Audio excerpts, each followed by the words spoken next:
Hey, what's up folks, how's it going? This is Waj. Hope you guys are all doing well, and what you're looking at is the Asus ROG phone inserted into the new twin view dock. Now in the handheld gaming world, the clamshell design is certainly not a novel idea. In fact, currently the most popular handheld gaming device in the world has to be the new Nintendo 3DS XL, and although it's hard to do a direct comparison with the fact that the Asus is a smartphone that has multiple different functionalities and capabilities versus you're looking at a dedicated gaming device on the Nintendo side, but just for fun, I want to show you what kind of things you can do with the Asus phone in this configuration and see how the general gaming experience compares to a more traditional handheld gaming device like the new 3DS XL. Now, firstly, there's a big push right now for gaming-specific smartphones, specifically from manufacturers that make a lot of PC gaming hardware such as Asus and Razer. In fact, a couple of weeks ago, we did a comparison with the Razer Phone 2 Asus ROG and a standard smartphone that has similar internal specifications, and essentially what we determined is that basically what you pay for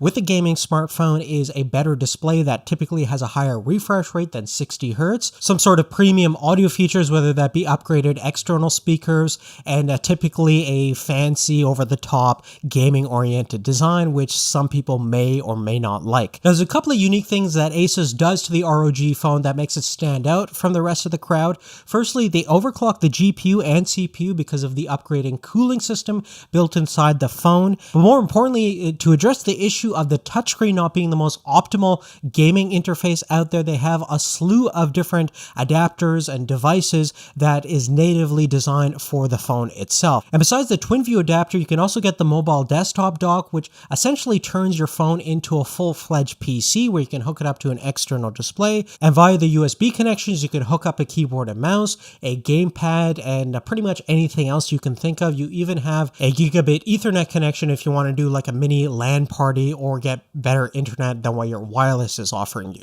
Furthermore, if you want access to real thumbsticks and physical buttons, there's also the Game Vice controller that will allow access for that. But specifically with the twin view dock, which is actually the most expensive of the accessories you can get for the ROG phone, I want to talk about what you actually get with this particular setup. First, you get that native display, which is actually the exact same one that you found on the phone itself. So it's a 6-inch AMOLED display with a native resolution of 2160 by 1080, 90 Hz refresh rate with less than 1 millisecond response time. It's also HDR compatible, and that's a huge leap forward compared to what we have on the 3DS XL, which granted does have the glassesless 3D technology built in, but effectively each eye gets around 400 pixels by 240 pixels on the upper screen and about 320 by 240 on the lower screen. Now keep in mind, the reason we have sub VGA resolution on the 3DS XL is the fact that the GPU and CPU is fairly underpowered, and the last refresh of this console was back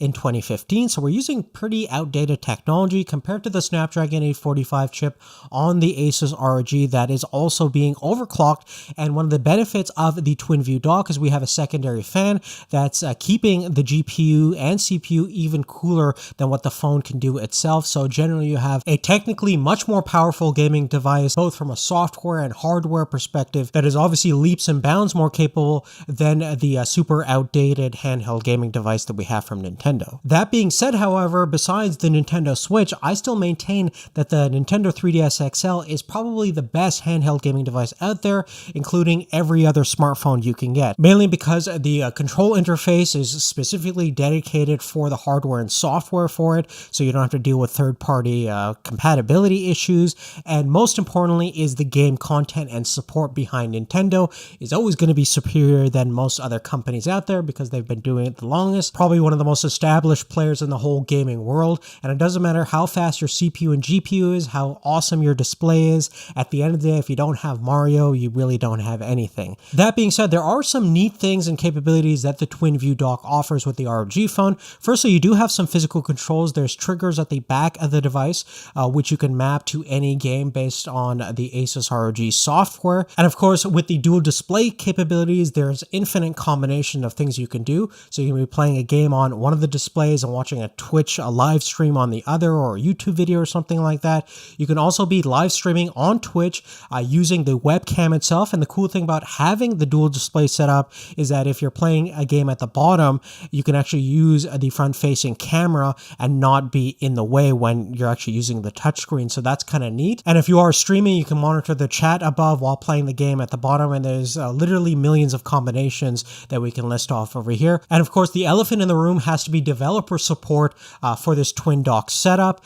Basically, I didn't come across any game that utilized both displays at the same time. You can run two different instances of software or game on one screen at the bottom. Supposedly with the Free Fire game, which is a battle royale, you can run your third-person view at the bottom and have the map of the world at the top. I unfortunately had no luck in getting that to work, and games like PUBG, you can only run one instance at a time since you're logged into one specific session. And besides the multitasking capabilities from a functionality standpoint, the secondary display doesn't really add anything to your game like it does on the Nintendo 3DS. Now lastly, in terms of battery life, the new 3DS XL has a 1750 mAh removable battery. That'll get you anywhere between 3.5 to 7 hours of gameplay. With the twin view dock on the Asus phone, you get an additional 6,000 mAh to the phone's 4,000 mAh, so a total of 10,000 mAh, which is insane.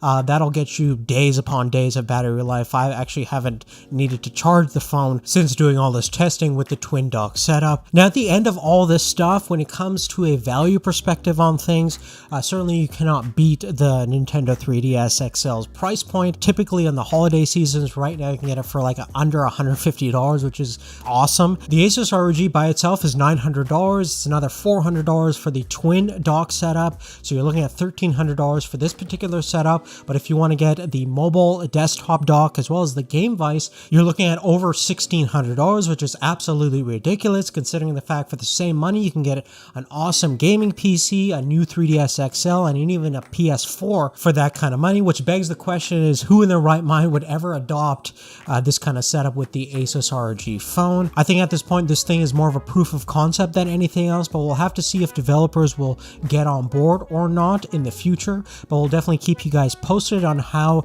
this whole smartphone gaming world matures as we go into 2019. If you haven't done so already though, definitely check out our video with the Razer Phone 2 versus the ROG compared to a regular just standard smartphone with the same exact specifications if you haven't done so already. In the meantime, I want to thank you guys so much for watching. Give us a thumbs up if you like this video. Make sure you have notifications turned on so you know and get our video once we upload them. Thanks again for watching. We'll see you later. Take care.